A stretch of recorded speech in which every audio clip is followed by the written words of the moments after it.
eu vou ler esse texto de Humberto Roden. Se necessário for, falaremos alguma coisa a respeito desse texto. O nome dele é Lavai os Pés Uns dos Outros, por Humberto Roden. A tocante cena do lava-pés encerra o mais profundo mistério da verdadeira redenção do homem. O seu último vai muito além da ética da humildade que estamos habituados a ouvir nos sermões comuns das igrejas. É a apoteose da redenção pelo querer servir. A humanidade está dividida em dois grupos, nitidamente distintos: os que querem ser servidos e os que querem servir. A primeira parte é enorme.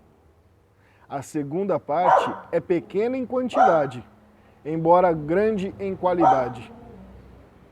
Para que um homem passe da doença crônica do querer ser servido para a vigorosa sanidade do querer servir, é necessário que deixe de ser profano e se torne um homem sacro. No homem profano, devido à sua cegueira, predomina o pequeno ego físico-mental. No homem sacro, graças à sua vidência, triunfa o grande eu espiritual.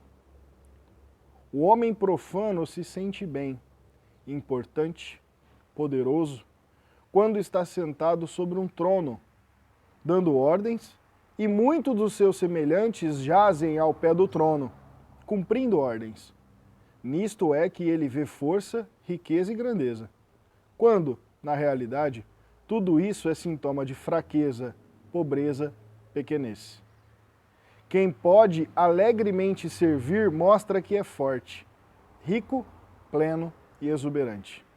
Deus não tem necessidade de receber absolutamente nada, mas dá tudo porque é inesgotável plenitude.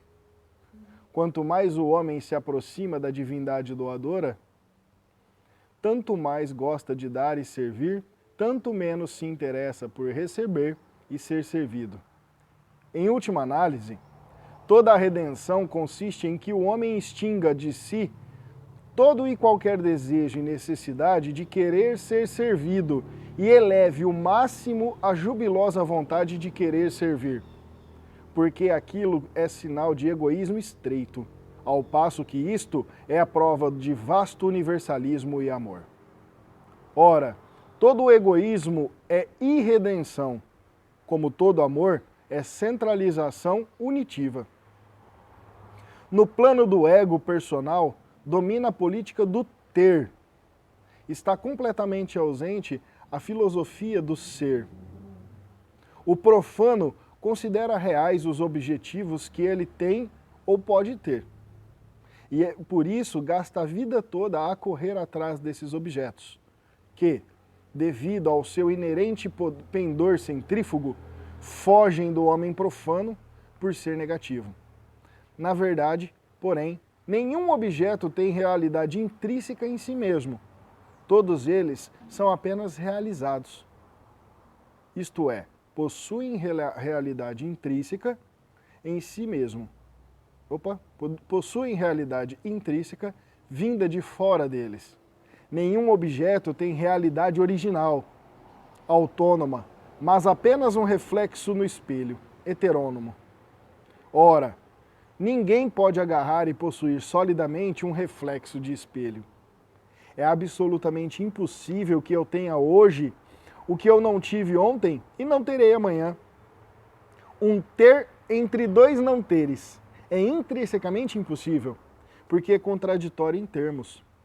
Só tenho de fato o que posso ter para sempre. Vou repetir isso porque é muito importante. Só tenho de fato o que eu posso ter para sempre. Esse ter para sempre, porém, não faz parte dos objetos quantitativos dominados pelas ilusórias categorias de tempo e espaço. O único ter verdadeiro é o ser. Em última análise, eu só tenho o que eu sou. Só posso ter o meu verdadeiro ser com todos os atributos a ele inerentes, como verdade, justiça, amor, sabedoria, benevolência ou seus contrários. O profano é um caçador de sombras e sonhador de sonhos. Corre sem cessar atrás de grandes e pequenos nadas, como se fossem algo. E, enquanto não se curar dessa estranha alucinação, não será liberto da sua velha escravidão, porque só a verdade que é libertadora. É esta ilusão a última razão porque o profano tem a irresistível necessidade de receber e de ser servido, porque isto dá uma força ilusória à sua fraqueza real, assim como álcool, cocaína, maconha e outros estimulantes e entorpecentes que geram a sensação de uma força que, de fato, não existe nesses indivíduos viciados. Todo profano é um viciado, porque é sedento e ébrio de objetos. Vou repetir, todo profano é um viciado, porque é sedento e ébrio de objetos. Querer receber e ser servido é um vício. Só a experiência da verdade é que cura o homem dessa doença crônica e aguda que lhe dá vigorosa saúde. Quando Jesus ajoelhou aos pés dos seus discípulos para lavá-los com uma toalha, prestou-lhes, segundo a opinião humana, serviço de escravo. No Oriente, onde se usam geralmente sandálias ao invés de sapatos fechados, o viandante entra em casa com os pés cobertos de pó. Imediatamente, um dos servos acorre com uma bacia de água, desata o calçado e lava os pés do hóspede, enxugando-os com uma toalha. As sandálias sempre ficam do lado de fora. Para a humanidade profana dos nossos dias, esse servir é um sinal de inferioridade. Assim como ser servido é considerado quase que universalmente como prova de superioridade. Entre verdadeiros iniciados e homens sacros, reina a ordem inversa, porque eles se aproximaram tanto do servidor, doador universal, nosso Mestre Jesus, que refletem espontaneamente os atributos de mesmo. Os príncipes deste mundo, disse Jesus, dominam sobre seus súditos e por isso são chamados de grandes. Entre vós, porém, não há de ser assim, mas aquele que dentre vós que quiser ser grande, que seja servidor de todos. Aqui está o teste da verdadeira iniciação cósmica. Dar e servir, em vez de querer receber e ser servido. O verdadeiro iniciado, porém, não vê nesse dar e servir como algo como virtude ou heroísmo, mas sim como a expressão mais simples das verdades e realidades. Ele não é virtuoso, no sentido usual do termo. Ele é sim um sábio, por ser um grande compreendedor da suprema verdade. O Nazareno deu a seus discípulos uma ordem simbólica, mandando que lavassem os pés uns dos outros, quer dizer, que prestassem uns aos outros o serviço espontâneo e voluntário, impelidos pelo amor compreensivo e não compelidos por uma lei extrema.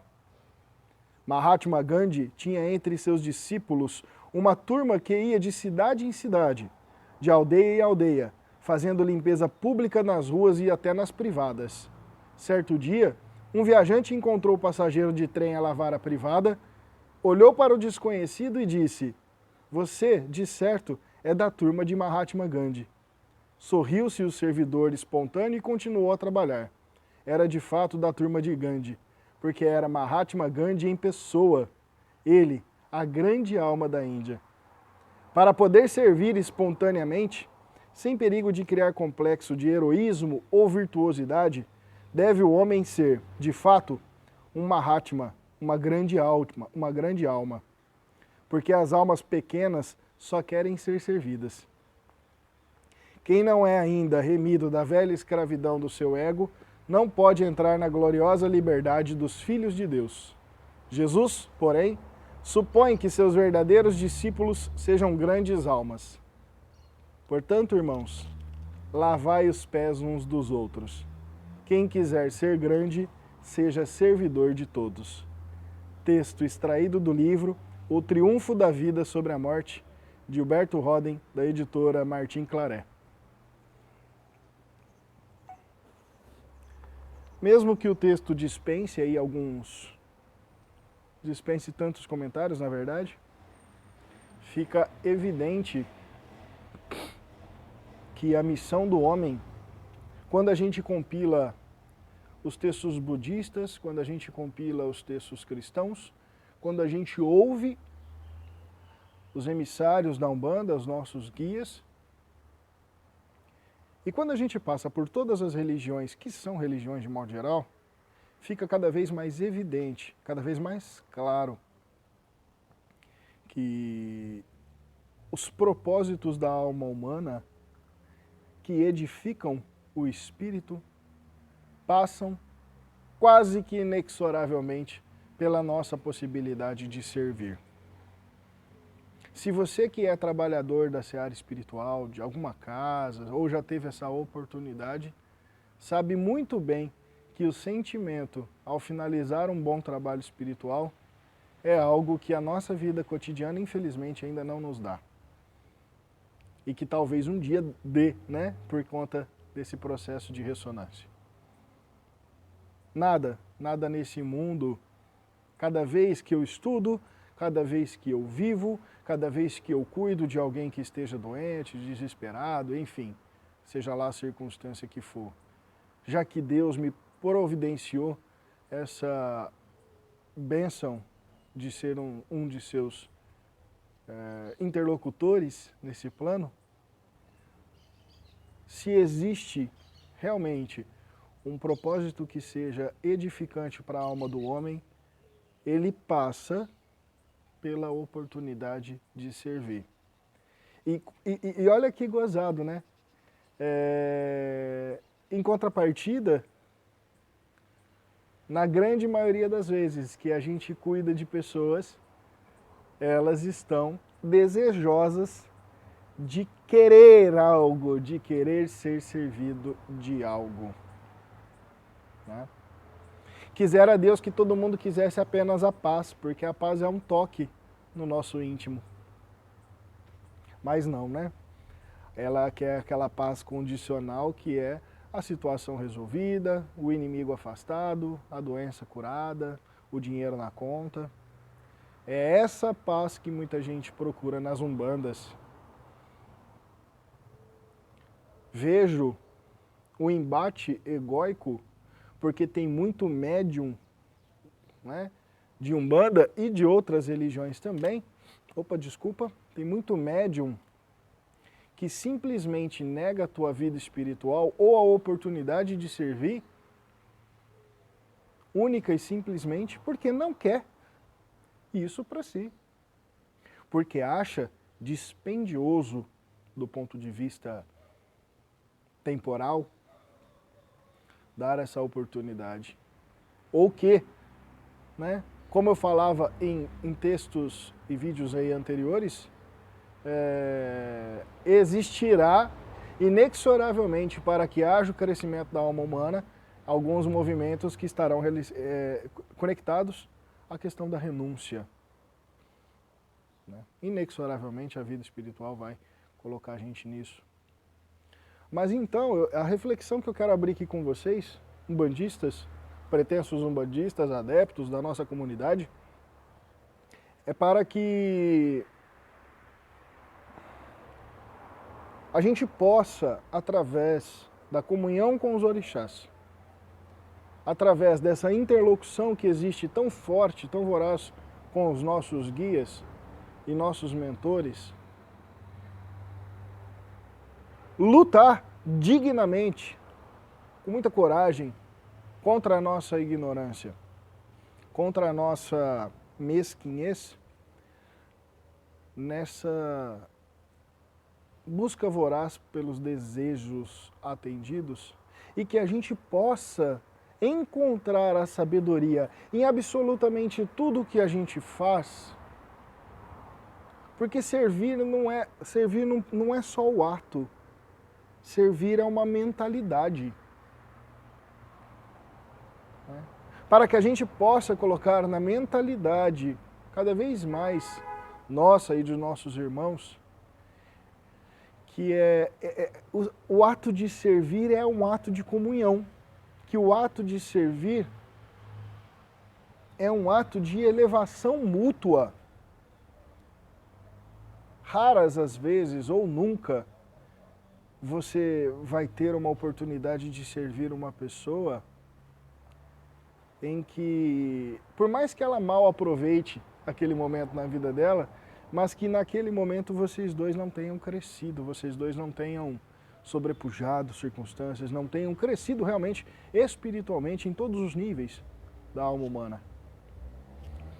Humberto Roden coloca divinamente essa condição tão forte, ainda que entre as décadas ali de 40 e 80, né, que foi onde ele mais produziu, essa condição humana e essa busca que nós temos dentro dos terreiros, que é um paradigma que particularmente eu, Alex Lima, ou Yara Matra do Astral, rogo e luto incessantemente para que esse paradigma seja definitivamente quebrado. O terreiro não é porta de atendimento dos desejos humanos. O terreiro pode até continuar sendo um pronto-socorro espiritual. Não tem problema, porque o pronto-socorro é a porta de entrada para a saúde daquele que se encontra em desequilíbrio.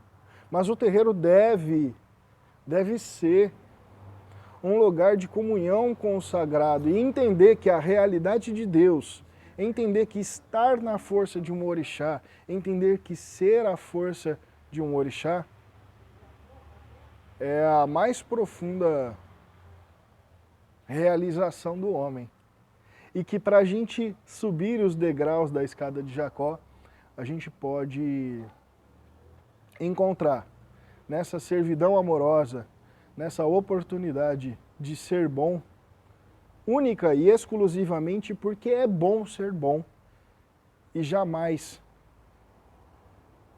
desejar recompensas por isso, sejam elas de ordem material, seja ela do tipo terreno no céu, seja ela de que ordem for. Então fica aqui essa reflexão com base nesse que é um dos meus ídolos, né? Ídolos no sentido carinhoso, né? Que é Humberto Roden.